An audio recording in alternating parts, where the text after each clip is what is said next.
आज हम लोग देख रहे हैं चैप्टर 5.2 का सवाल नंबर पहला का पांचों सवाल का हल करेंगे। और ये क्या है, ये सवाल आपका समांतर श्रेणी से लिया गया है। चैप्टर 5.2 है, सवाल नंबर पहला का ये 5 है। ठीक है, तो इसको हम पहले, इसमें सबसे पहले जो हमारा डिजिट आएगा, फॉर्मूला आएगा, तो पहला नंबर सवाल को हम हल करेंगे। तो इसमें क्या कहता है कि ए एन बराबर होता है ए प्लस एन माइनस 1 और गुना होता है डी। और इसमें हम क्या करेंगे, सारे माल को ला करके रखते हैं। तो पहला हमें क्या मालूम करना है, ए एन। तो ए एन यहाँ पर ब्लैंक है, तो इसको हटा देंगे, तो ए एन के जगह वही रह जाएगा। बराबर क्या हो जाएगा, तो बराबर हम लेंगे ए का वैल्यू। ए का वैल्यू कितना दे रखा है 7, तो हम यहाँ लेंगे 7 और प्लस एन का वैल्यू कितना दे रखा है 8, तो यहाँ लेंगे 8 और माइनस एन का वैल्यू 8 हो गया, माइनस 1 रहेगा, और डी का वैल्यू कितना दे रखा है 3, तो ये 3 रहेगा। अब क्या करेंगे, इसको हम ए एन इक्वल टू क्या करेंगे 7 और प्लस घटने के बाद जो बचेगा तो 7 गुना का 3 हो जाएगा। अब ए एन का वैल्यू कितना हो गया, तो मान देते हैं 7 और प्लस 21, दोनों को ऐड कर देंगे तो ए एन बराबर क्या हो जाता है 28, जो कि यहाँ पर ए एन का वैल्यू क्या आ जाएगा 28। तो ये पहला डिजिट था। दूसरा का डिजिट में हम लेंगे, फार्मूला तो हमारा यही लगेगा फिर से, तो क्या हो जाएगा ए एन बराबर हो जाएगा ए प्लस एन माइनस 1 इक्वल होगा डी। अब इस वैल्यू पर रखेंगे तो ए एन का मान इसमें क्या दे रखा है, तो 0, तो पहले हम 0 रख देता हूँ। बाद में क्या कहता है, ए का वैल्यू कितना दे रखा है, तो माइनस का 18 ये दे दिया। अब प्लस एन का वैल्यू कितना दे रखा है, तो एन का वैल्यू है 10, कितना दे रखा है 10, और घटेगा 1, और डी का वैल्यू हमें नहीं पता है, तो डी के वैल्यू के जगह हम डी छोड़ देंगे।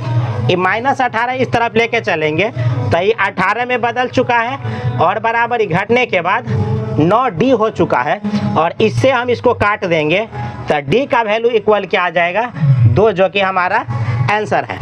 D का वैल्यू यहाँ पर कितना आ जाएगा 2। अब हम तीसरा नंबर सवाल को हल करेंगे। तीसरा फार्मूला यही रहेगा फिर से, तो क्या लेंगे ए एन बराबर होता है ए प्लस एन घटा 1 गुना का हो जाएगा डी। अब हम तीसरा नंबर में लेते हैं, तो हमें ए का मान पता नहीं, ए एन का मान कितना दे रखा है तीसरा में -5, और ए का वैल्यू कितना दे रखा है, तो ए का वैल्यू नहीं पता है, ए रख देंगे प्लस एन का वैल्यू लाएंगे उठा के, उसमें कितना दे रखा है 18, तो यहाँ 18 घटे 1 और गुना डी का वैल्यू कितना दे रखा है -3 गुना -3 हो जाएगा। अब क्या करेंगे, -5 है और इक्वल ए प्लस इस 17 बचेगा, और 17 को घटाएंगे गुना करेंगे तो क्या होगा 17 गुने -3। अब 17 तिया 51 इधर लेके प्लस में हो जाएगा, तो ए का वैल्यू लिखेंगे -5 प्लस क्या हो जाएगा 51, प्लस में 51, इसमें से घटाएंगे तो ए का वैल्यू कितना आ रहा है, तो हमारा 46, जो कि आंसर है। अब कहते हैं, तो ये तीसरा नंबर हो गया। अब हम चौथा नंबर सवाल को देखेंगे।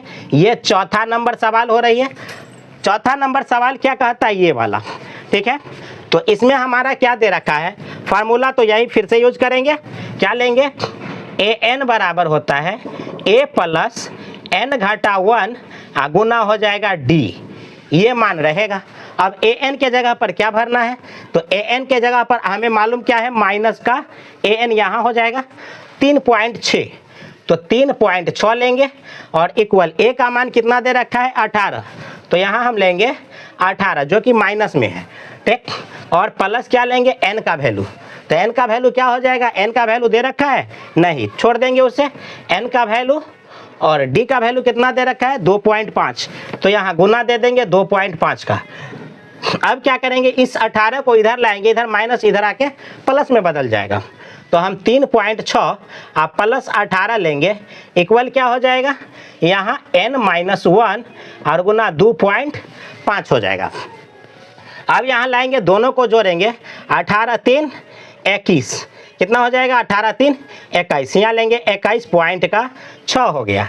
अब यहाँ लाएंगे दो यहाँ ले लेंगे, 2.5 कितना आ जाएगा 2.5, 18.6। 1 मिनट देख लेते हैं थोड़ा सा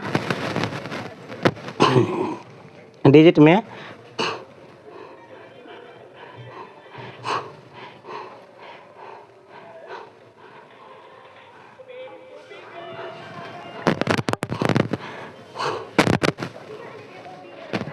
डी का वैल्यू 2.5 दे रखा है और ए एन का वैल्यू कितना है 3.6 दे रखा है और ए का वैल्यू -18 दे रखा है। 18 3 21.6 हो जाएंगे जो कि सही है। 3.6 है ए एन का वैल्यू, ए एन का वैल्यू 3.6 दे रखा है। ए का वैल्यू कितना दे रखा है, ए का वैल्यू -18 दे रखा है और डी का वैल्यू 2.5 है, 2.5। अब इसे यहाँ लाए हैं, पॉइंट से क्या करेंगे, ई पॉइंट से ई पॉइंट कट गया, कटने के बाद प्राप्त ए एन डिजिट में है, डिजिट 2.5 है, 9 कटना होगा 28 यानी 4.5 होगा।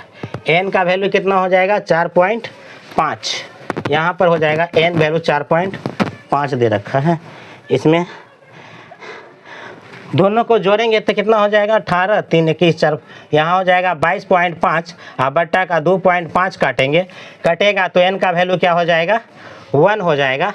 कटने के बाद कितना आया 9 और प्लस 1, एन का वैल्यू कितना हो गया, तो यहाँ एन का वैल्यू दीजिएगा 10। चौथा नंबर है।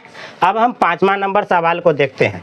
यहाँ पे डिजिट दोस्त देख लीजिएगा क्या दिया गया है, हमें लगता है यहाँ पे 4.5 होगा, 4.6 होना चाहिए, यानी 5, 2.5 इधर गुना है। अब क्या हो जाएंगे, इसमें 5वां नंबर सवाल को हम लेते हैं तो इसमें क्या दे रखा है, ए एन बराबर हो जाएगा, ए एन बराबर ए प्लस एन घाटा 1 गुने डी होता है।